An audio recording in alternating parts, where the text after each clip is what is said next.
You can't see it. You can't hear it. You can't hold it. And it's the only thing steady enough to steer by. Chapter 14. This podcast works through the 81 chapters of Daodejing one at a time, not as history, not as philosophy to understand and set aside, but as a practice manual for living. There's no belief required, no doctrine, just what can be noticed, sat with, and verified in your own experience. You don't need to have heard the other episodes. Start here.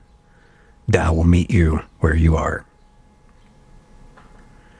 The companion app for the podcast is now available on the App Store and Google Play.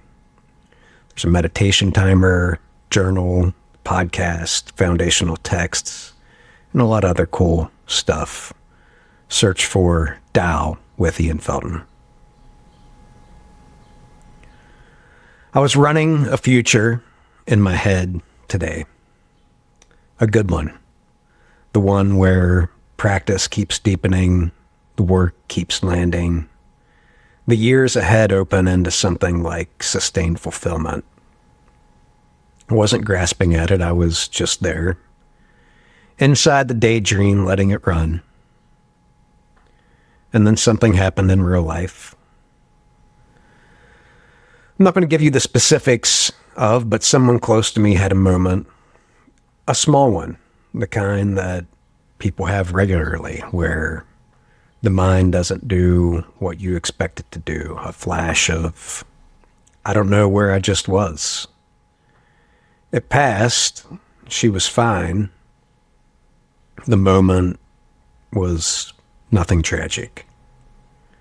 But watching it land in her, watching the small panic move through her face before she came back, the entire structure I'd been building in my head came crashing down at once.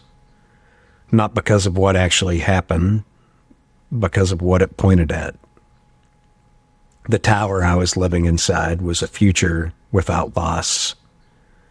A future where the people I love don't lose anything, don't decline, don't disappear. And I was building it like a thing I could lean against. Ended up crying for a while, releasing a flood of emotion, not because of what had just happened. I cried for everything the moment had pointed at. The losses that haven't come yet, the ones that inevitably will. The whole architecture of the daydream I'd been constructing, exposed for what it was. Vanity, not in the moralizing sense, in the older sense. A thing built without ground. When the crying was finished, the day was still there, quieter than the daydream, less elaborate, actually here. That collapse, that's the territory of this chapter. The thing you can lean against can't be the projection. The projection has a top and a bottom, a beginning and an end, and it comes down when reality moves through it. What stays is what was always under the daydream.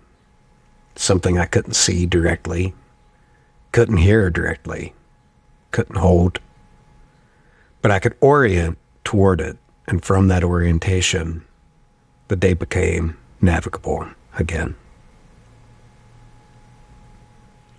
Here's my translation of chapter 14, the principle of Tao. Looked at but invisible, it's named level. Listened to but not heard, it's named elusive. Grasped but not caught, it's named subtle. These three resist full investigation. Therefore, intermingled into the undivided. Its top isn't bright, its bottom isn't dark, endless, thread-like, cannot be named, returns to the formless. It's called the shapeless shape, the form of the formless. It's called dimly flickering. Meeting it, can't see its head. Following it, can't see its back. Adhere to ancient Tao as a means to manage what exists now. One can know the ancient origin. It's called the principle of Tao.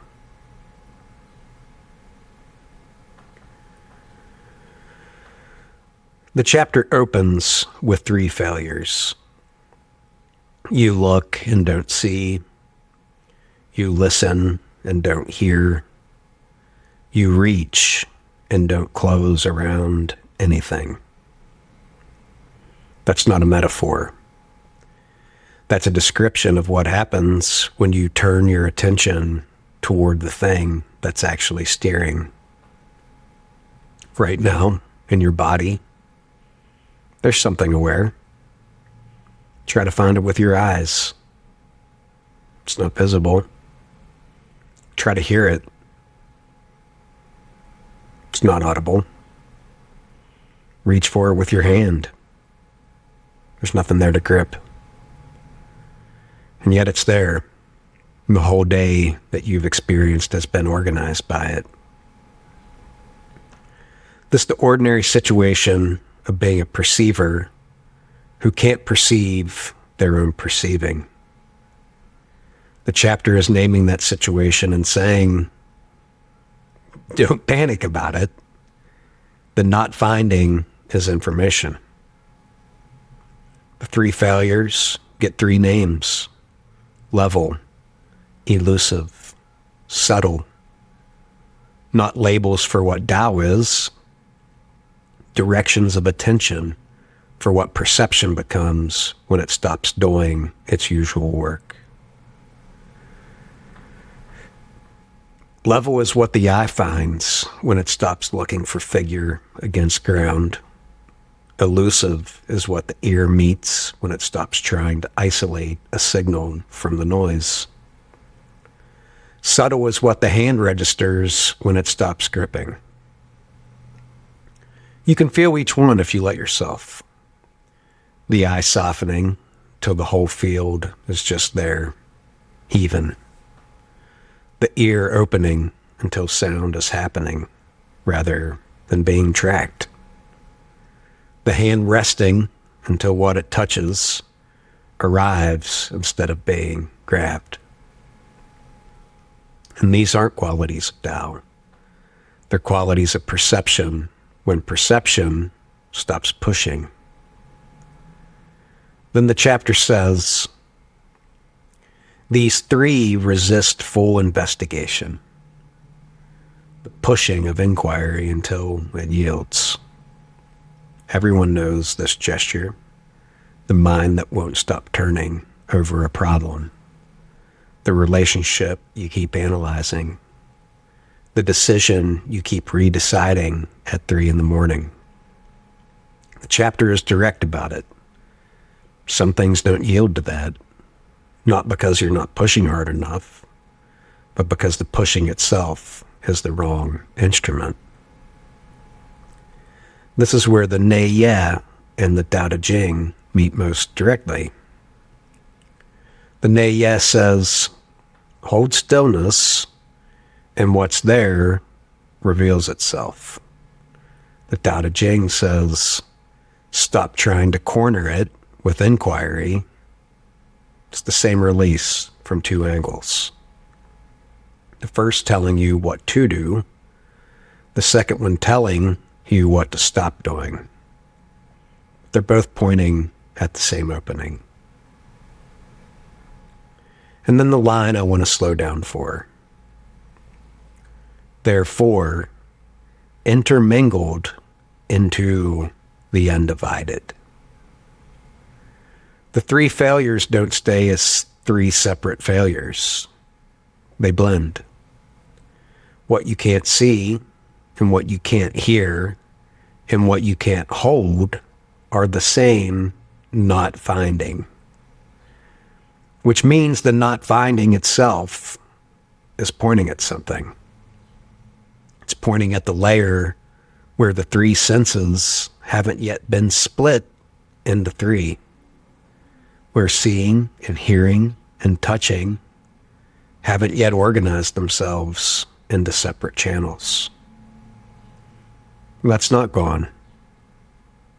It's underneath the channels. The infant we talked about in chapter 10, before the gates of perception had sorted themselves out. That's near this. The undivided isn't an achievement somewhere ahead. It's underneath the division that happened to all of us as we learned to be perceivers. When you sit and let perception soften, sometimes you can feel the division ease, the way a chord sounds before you've identified its notes, the way a room registers before you've named what's in it. That's a small return to the undivided, whole, before it was split into things. The middle of the chapter is the strangest part. Its top isn't bright. Its bottom isn't dark. You meet it.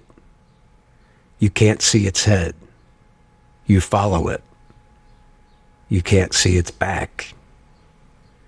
This is the description of a thing that has no orientation, no lit surface, no shadowed underside, no front, no back. The mind doesn't have anywhere to put it. The mind wants to set it above us, or ahead of us, or behind us, or before us in time, or after. The chapter says none of those coordinates will work. The coordinates were yours, not Tao's. Drop the coordinates, and what you find isn't nowhere. It's everywhere. The coordinates were obscuring. There's a kind of grief in dropping the coordinates. The tower I was building, the future without loss. That tower had a top, and a bottom, and a direction. It was something I could lean against. When it came down, what was left wasn't another tower. It was something without orientation. Something I couldn't put anywhere. And it's steadier than a tower. That's the strange thing the chapter is reporting. What has no top and no bottom, no head and no tail, is what stays when the towers come down. The two paradoxes, structured the same way. The shapeless shape, the form of the formless. Chapter isn't being mystical, it's being precise. Look at your own experience. There is something. Tao is not nothing, but what it is doesn't fit what we mean by something. The mirror. The deeply dark mirror from chapter 10. It reflects whatever is there. The mirror itself has no shape. It's all reflective material, all surface. And yet, it's a real thing. You can wash it. You can find it blemished. You can find it clear. It exists. It just doesn't exist the way the things it reflects exist. The shapeless shape is that. The form of the formless is that. Real and present, not catchable in the categories the mind brings. And then, the line. It's called dimly flickering. I want to land on this directly because I think this is the most honest line in the chapter, and the one that comes closest to what practice actually feels like.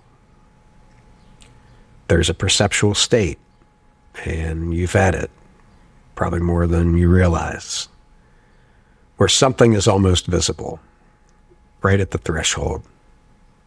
You can't fix it in your focus. You can't dismiss it as nothing. It's there, dimly flickering.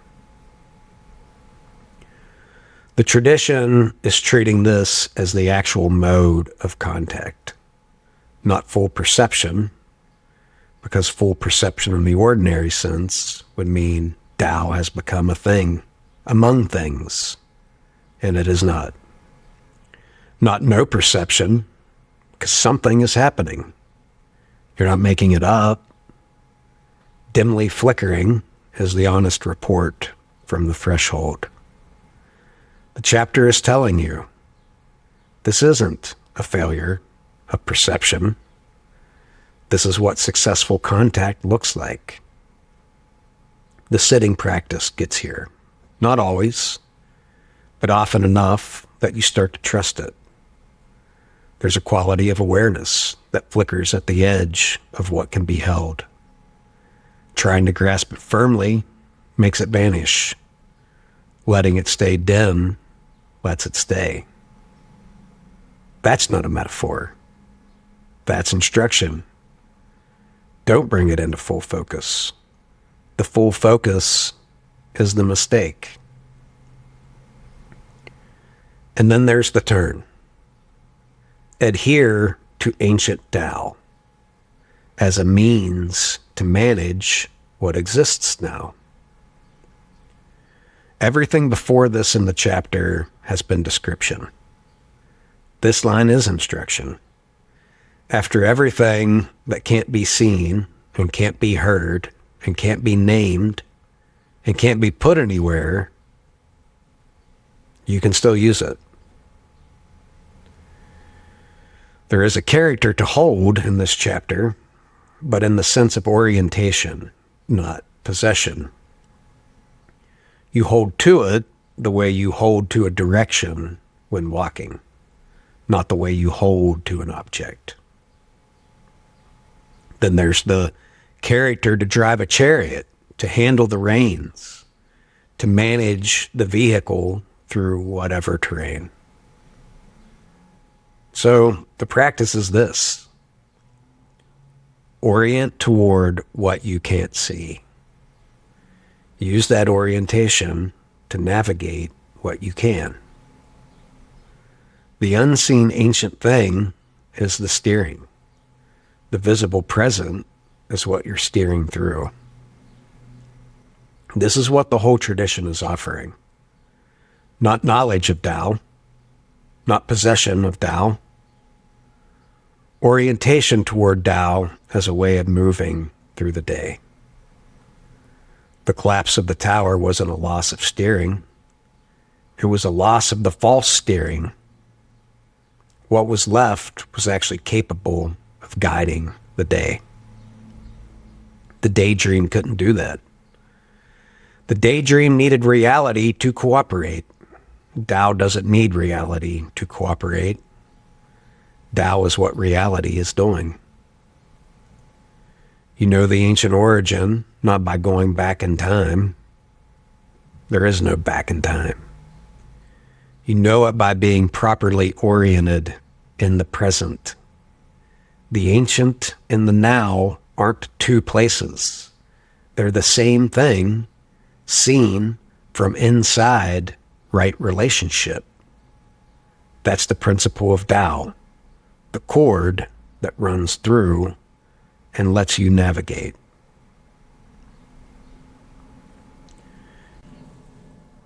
The steering wheel is pure emptiness, fullness through emptiness, no attachment, no possession, no me or mine, the emptiness of something like a black hole that both creates and destroys, that loves and hates.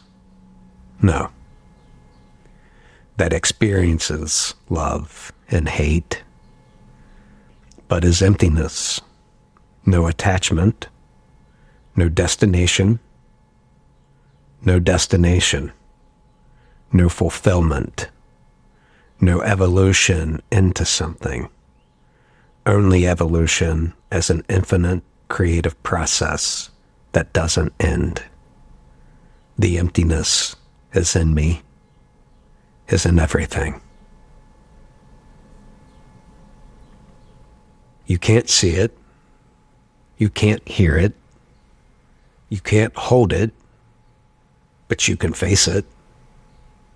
And from there, the day becomes navigable. Dimly flickering, still steering.